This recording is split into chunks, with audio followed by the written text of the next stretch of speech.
Good afternoon. Today we will review the Sunday school lesson for June the 28th, taken from R.H. Boyd's Sunday school curriculum. The unit for this month is Wisdom from Proverbs. Today's lesson is taken from Proverbs chapter 9, verses 1 through 6, 8 through 10, and 13 through 18. The title of the lesson is Wisdom's Feast. Our outlines will consist of 3 parts. Accept the invitation to dine with Lady Wisdom, verses 1 through 6. Remember the theme of the Proverbs, verses 8 through 10. And forego the invitation to dine with Folly, verses 13 through 18. The lesson was written in 970 through 931 BC in the place of Israel. The author is believed to be King Solomon, who uses the analogy of a dinner invitation as an invitation from Lady Wisdom and Lady Folly. Wisdom is personified as a lady as well as folly, and the invitation is to all people, wise and unwise. Proverbs chapter 9 compares wisdom with folly. The illustration is how a wise person receives wisdom and responds to it, and how others who are unwise reject wisdom and their response to wisdom. Let's do a background, a slight history of wisdom. First of all, the scripture tells us in James chapter 1 verse 5 that if any lacks wisdom, let him ask of God, who gives it all liberally and without reproach, and it shall be given to him. This lets us know that wisdom is available for all who desire it and are willing to ask God to receive it. We know that Solomon asked God to give him wisdom when he inherited the throne as the king of Israel when he was a child. As we go through life, we are presented with the invitation to dine with Lady Wisdom or Lady Folly. We are all flattered to be invited and to be in attendance at both events. The big question is, which invitation is worthwhile accepting in the end? The scriptures reads as follows. Proverbs chapter 9, verses 1 through 6. Wisdom has built her house. She has set it up its 7 pillars. She has prepared her meat and mixed her wine, and she has also set her table. She has sent out her servants, and she calls from the highest points of the city. Let all who are simple come to my house. To those who have no sense, she says, come, eat my food, and drink the wine I have mixed. Leave your simple ways, and you will live and walk in the way of insight. The invitation to dine with Lady Wisdom. The scripture explains how Lady Wisdom prepares her home with strong structures of 7 pillars. Her home is a solid and secure structure.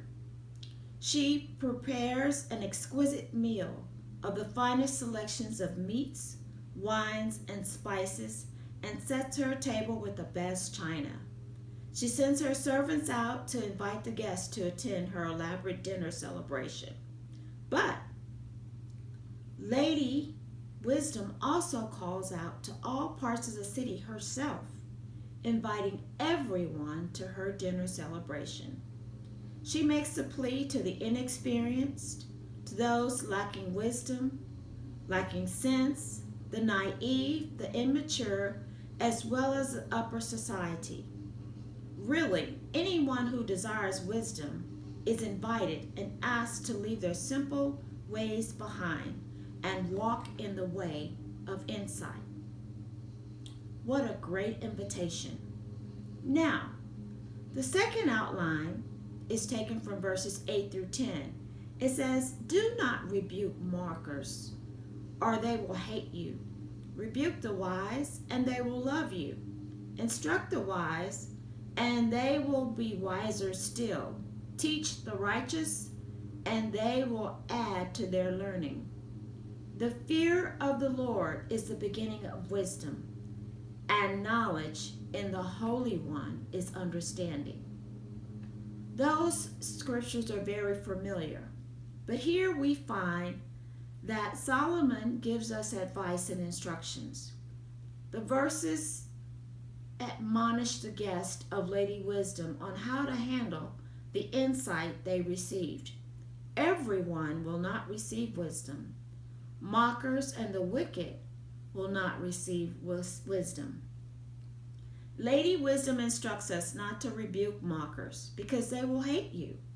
Lady Wisdom, on the other hand, instructs us that the wise and the righteous will welcome rebuking and love you because wise instruction will add to their learning skills. Lady Wisdom lets us know that the fear of God is the beginning of wisdom, and knowledge of God is understanding. When we reverence God, we are exercising wisdom by recognizing Him as the highest authority in our lives. The third outline is taken from verses 13 through 18, and it says, "Folly is an unruly woman. She is simple and knows nothing. She sits at the door of her house on a seat at the highest point of the city, calling out to those who pass by. Go straight on their way. Let all who are simple come to my house. To those who have no sense," she says, "stolen water is sweet. Food eaten in secret is delicious. But little do they know that the dead are there, and that her guests are in a deep realm of the dead." Sounds dark and graphic. Forego the invitation to dine with Folly. Lady Folly is described as unruly, loud, and rowdy, and knows nothing. In other words, she's ignorant.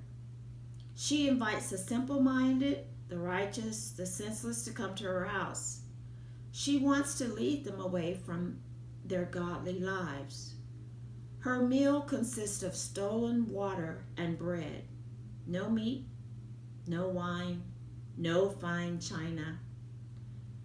She advertises stolen water is sweet and food eaten in secret is delicious. The scripture states her guests are dead, and her guests are in a deep realm of sleep, dead sleep. Death lies behind the doors of Lady Folly's house. Applying the lesson to everyday life. Let's think about it. Every day we are approached with invitations that compete with our attendance and attention. Should I go to work? Should I stay at home? Should I have pleasure? Should I do something for someone else, or should I relax? What shall I choose? The choice is mine. We are intrigued to accept enticing offers and invitations that says, "Free, just sign here," or "just give me your information." Some are too good to be true. The invitation of Lady Wisdom offers a life of success on earth and eternal life. The invitation of Lady Folly leads to deceit and death. God uses good leaders, pastors, parents, mentors, teachers, and other Christians to encourage us to live wisely. We can pray and ask the Holy Spirit to guide us to resist temptation, the temptation of Lady Folly, which is short-lived and ends in death and destruction. And then we can receive the instructions of teachers, pastors that encourage us to strengthen our minds and to use godly wisdom to live our lives for ourselves and on the behalf of others. Today in our society, we're looking at racial injustice, social injustices. We're looking at riots. We're looking at looting. And then we're looking at peace walkers and those that are really seeking to make a change in this world. We're looking for equality amongst all societies and all ethnics of people. And it's difficult when we're not listening as wise and righteous individuals. We have a choice. We can live in hate or we can live in love. We can share hate or we can share love. We can teach hate or we can teach love. We can also make wise decisions if we ask God to give us wisdom. He will not withhold it from us. And then if we put Him first, that is the beginning of wisdom, reverencing God, and then knowing Him as a personal Savior gives us an understanding of how to live as an example so that others will pattern themselves not after us, but after Christ that lives within us. Thank you. And let's choose wisdom over folly. Let us pray. Father, we thank you for this lesson.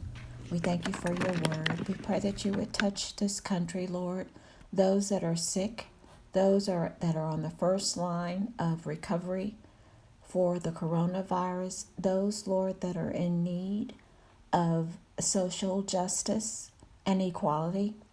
Bless this country that it may unite us as one. In Jesus' name we pray. Amen. Much prayer, much power.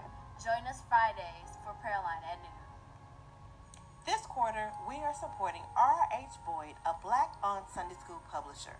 For your new Sunday school book, go to Amazon.com or contact us about mailing out a hard copy. Then follow along with Reverend Eric Carter for 6 p.m. Saturday Sunday School Review. Sharing the gospel has never been easier. Make sure you're subscribed to our Facebook and YouTube channels and then share. Our church is supported by tithes and offering. Text GIVE to 832-303-8442 or visit Strait.life for more ways to give.